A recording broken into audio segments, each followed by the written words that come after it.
Friends, आज हम बात कर रहे हैं अदानी पावर लिमिटेड की। अदानी पावर से बहुत ही बड़ी एक गुड न्यूज़ निकल के आ रही है। क्या है वो गुड न्यूज़, उसको डिस्कस करेंगे इस वीडियो के माध्यम से। और क्या अदानी पावर में आने वाले समय में शानदार तेजी बन सकती है। यहाँ पे अगर आप देखोगे तो अदानी ग्रुप लगातार अपने बिजनेस को फैलाने की कोशिश कर रहे, लगातार बहुत सारे बिजनेस एक्वायर कर रहे और लगातार अपने बिजनेस को आगे बढ़ाने की कोशिश करें। और इसी के तहत एक बड़ा स्टेप उठाया गया अदानी ग्रुप की तरफ से। क्या है वो स्टेप, उसको अच्छे से समझेंगे और जानने की कोशिश करेंगे क्या इस समय अदानी पावर में इन्वेस्टमेंट करना चाहिए। वैसे तो देखें तो अदानी पावर में गिरावट थी फ्राइडे को, लेकिन क्या ये गिरावट आगे भी जारी रहने वाली है या फिर वापस अपर सर्किट का दौर शुरू होगा। तो बहुत सारी बातें जिनको इस वीडियो के माध्यम से डिस्कस करेंगे। क्या आने वाले समय में वाकई में ये मल्टीबैग रिटर्न देने को तैयार है, जिस तरह से इसने पिछले दिनों लोगों को मालामाल किया है, क्योंकि इसकी 70 रुपीज़ की लो थी 2 साल पहले।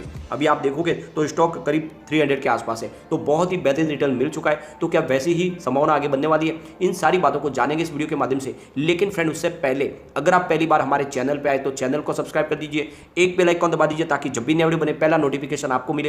वीडियो पसंद आए तो लाइक शेयर जरूर कीजिए। चलो फ्रेंड्स, वीडियो स्टार्ट करते हैं। सबसे पहले हम निफ्टी एनर्जी की बात करें तो फ्राइडे को 25,882 के स्तर पर क्लोजिंग रही, जहां पे 86 पॉइंट की गिरावट थी, यानी 0.33% निफ्टी एनर्जी गिरा और बाजार में भी हमें गिरावट देखने को मिली है। उसके पीछे वजह है प्रॉफिट बुकिंग। लगातार 2-3 दिन की अच्छी तेजी के बाद में प्रॉफिट बुकिंग तो लाजमी है, क्योंकि वैसे भी बाजार में एक तरफा तेजी का भी फिलहाल कोई संभावना नहीं है। बाजार आपको एक ही दायरे में ट्रेड करता हुआ दिखाई देगा। अदानी पावर की अगर हम बात करें तो यहाँ पे स्टॉक की शुरुआत हुई थी 301 पर और इसकी लो बनी 282 की, हाई है 302 की और अंत में 284 पर क्लोजिंग रही, जहाँ पे 3.64% की गिरावट थी। अब यहाँ पे एक बहुत बड़ी अपडेट निकल के आ रही है। भारत की तीसरी सबसे बड़ी पावर सेक्टर की कंपनी है और यहाँ पे देखो तो ये एक बड़ी डील की है अदानी ग्रुप ने। अदानी ग्रुप ने एसआर ऑयल का ट्रांसमिशन बिजनेस है वो खरीदने की डील कर ली है। अब यहाँ पे अगर देखें तो ये जो डील हुई है ये 1913 करोड़ रुपये की डील है और दोनों के बीच में ये डील लगभग फाइनल हो चुकी है। अब ये देखो तो इस डील के माध्यम से मध्य भारत में भी अदानी ग्रुप मजबूत हो जाएगा और इस डील की वजह से एसआर ग्रुप के ट्रांसमिशन बिजनेस से बाहर निकलने का अभी एक जरिया बन जाएगा। धीरे धीरे एसआर इस बिजनेस से बाहर निकलने की कोशिश करे। एसआर पावर लिमिटेड ने अपने 2 ट्रांसमिशन प्रोजेक्ट में से एक अदानी ट्रांसमिशन को बेचने की सहमति की। फिलहाल उनके पास 2 ट्रांसमिशन प्रोजेक्ट है, तो एक वो अभी अदानी ग्रुप को बेच रहे हैं। यह बिक्री का जो उनको पैसे मिलेंगे उससे वो अपने जो पुराने कर्ज को चुकाएंगे। और यहाँ पे अगर आप देखोगे तो एसआर ग्रुप के पिछले 3 वर्षों में बैंकों का जो टोटल जो कर्ज है वो करीब 1.8 लाख करोड़ रुपये तक जो है उन्होंने चुका दिया है, यानी लगातार वो अपने कर्ज को चुकाने की कोशिश करें। एसआर पावर ने शुक्रवार को कहा है कि अपने 2 ट्रांसमिशन प्रोजेक्ट है उनमें से एक को वो 1913 करोड़ बीच में अदानी ट्रांसमिशन लिमिटेड को बेचने जा रहे हैं। अब यहाँ पे अगर आप देखो तो एसआर पावर की लगभग जो इकाइयाँ है वो 3 राज्यों में, जहाँ पे 465 किलोमीटर का पावर ट्रांसमिशन का इनका प्रोजेक्ट है। और यहाँ पे देखोगे तो एसआर ग्रुप लगातार अपने कर्ज को कम करने की कोशिश करें। यहाँ पे देखो तो एसआर ग्रुप ने जो अपना कर्ज था करीब 30,000 करोड़ रुपये का, उसको रिकॉर्ड स्तर से घटा के 6,000 करोड़ रुपये तक लेकर आ गया। तो यहाँ पे अगर आप देखोगे तो एसआर पावर की तरफ से कुछ एस ने कहा है कि इस लेन के साथ कंपनी अपने बही खातों में कर्ज को घटाने और नए बिजनेस में एंट्री करने के बारे में सोचेंगे।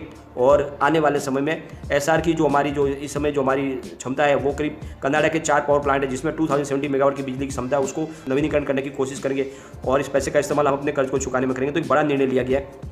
अब आप करें तो अदानी ग्रुप इस अधिग्रहण से उनकी ऑर्गेनिक ग्रोथ की एक रणनीति का हिस्सा इस अधिग्रहण से अदानी ट्रांसमिशन के नेटवर्क को करीब 19,468 सर्किल किलोमीटर तक और बढ़ा दिया है और इससे उनका 14,952 CKS परिचालन है, जबकि शेष 4,516 CKM पर ऑलरेडी कामकाज चल रहा है। तो लगातार उनका कारोबार बढ़ रहा है अदानी ग्रुप का और ये बहुत ही बड़ा एक सौदा हुआ है दोनों के बीच में। यहाँ पे अगर आप देखो तो इससे पहले इन्होंने एक 1200 मेगावाट का थर्मल पावर प्लांट जो महान शिपयार्ड में था एसआर ग्रुप का ही था, जिसको नीलामी के तहत इन्होंने खरीदा है और इसके लिए इन्होंने करीब 4,250 करोड़ रुपये चुकाए थे और उन्होंने सबसे बड़ी बीड लगाई थी और इस बीड के माध्यम से ये मध्य प्रदेश का जो इनका जो एक थर्मल पावर प्लांट था ये ऑलरेडी अदानी ट्रांसमिशन को मिल चुका है। तो देखें तो लगातार अपने कारोबार को आगे बढ़ाने की कोशिश करें, तो ऐसे में आपको इन्वेस्टमेंट करना चाहिए। अदानी पावर आने वाले समय में आप बाकी में आपको मल्टीबैग रिटर्न देने को तैयार है। यहाँ पे देखें तो फिलहाल एएसएम लिस्ट 1 में शामिल है, अभी तक एएसएम लिस्ट से बाहर नहीं आया, लेकिन मुझे लगता है कि जल्द ही स्टॉक एएसएम लिस्ट से भी बाहर आ जाएगा और फिर तेजी से आगे बढ़ेगा।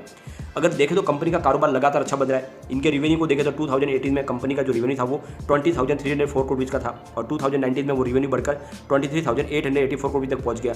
2020 में कंपनी का रेवेन्यू 26,467 करोड़ तक पहुंच गया और 2021 में 26,221 करोड़ का रेवेन्यू। तो कुछ मामूली से कमी आई, लेकिन वो पूरी भरपाई होगी 2022 में। यानी आप देखोगे तो यहाँ पे इनका जो अभी टोटल जो रेवेन्यू निकल कर आया वो 27,711 करोड़ रुपये का, तो बहुत ही जबरदस्त बढ़ोतरी हुई है। यहाँ पे इनके प्रॉफिट को देखें तो 2018 में 2073 करोड़ रुपये का लॉस था, 2019 में 984 करोड़ रुपये का लॉस और 2020 में 2274 करोड़ रुपये का लॉस। तो 2020 तक कंपनी लॉस में थी, लेकिन 2021 में कंपनी को 1269 करोड़ रुपये का शानदार प्रॉफिट हुआ और 2022 में वो प्रॉफिट बढ़कर 4911 करोड़ रुपये तक पहुंच गया। तो बहुत ही जबरदस्त बढ़ोतरी हुई। अगर आप देखोगे तो 1200 करोड़ का प्रॉफिट 5000 करोड़ रुपये तक पहुंच गया है और इसीलिए कंपनी की में तेजी की संभावना आगे बन रही है।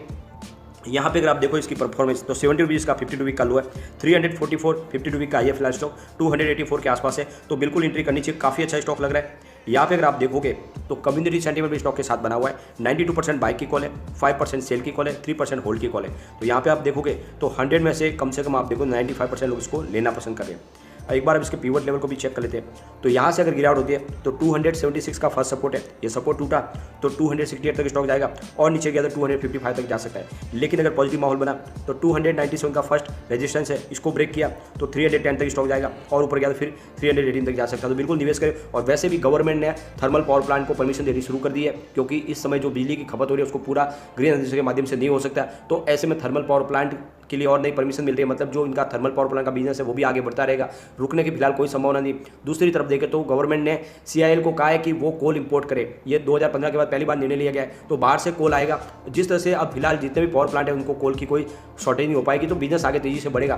तो ऐसे में यही मौका है कि आप अदानी पावर में निवेश करें, यह स्टॉक आने वाले समय वाकई में आपको मल्टीबैग रिटर्न दे सकता है। यहाँ पे जो सबसे अच्छी बात निकल के आ रही है कि गवर्नमेंट ने अब जितने पुराने जो पावर प्लांट है उनको कहा है कि आप धीरे धीरे जो आपकी जो थर्मल पावर प्लांट की कैपेसिटी है उसको कम कीजिए और उसको धीरे धीरे रिन्यूएबल एनर्जी में कन्वर्ट कीजिए। यानी आप देखो तो जो उसकी जो कैपेसिटी है जनरेशन की वो उतनी रखने है, लेकिन आपको धीरे धीरे उसको कन्वर्ट करना है ग्रीन एनर्जी के माध्यम से। तो आप ये समझ लो कि आने वाले समय में एक भी पावर प्लांट बंद नहीं होगा, लेकिन उसको कन्वर्ट किया जाएगा ग्रीन एनर्जी के माध्यम से।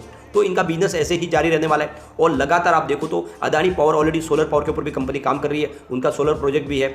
तो ऐसे में कंपनी नॉन फॉसिल फ्यूल्स और फॉसिल फ्यूल्स दोनों में काम करने वाली कंपनी है और इसीलिए कंपनी का भविष्य बहुत उज्ज्वल है। आने वाले समय में ये आपको बहुत ही शानदार रिटर्न देने की क्षमता रखती है कंपनी।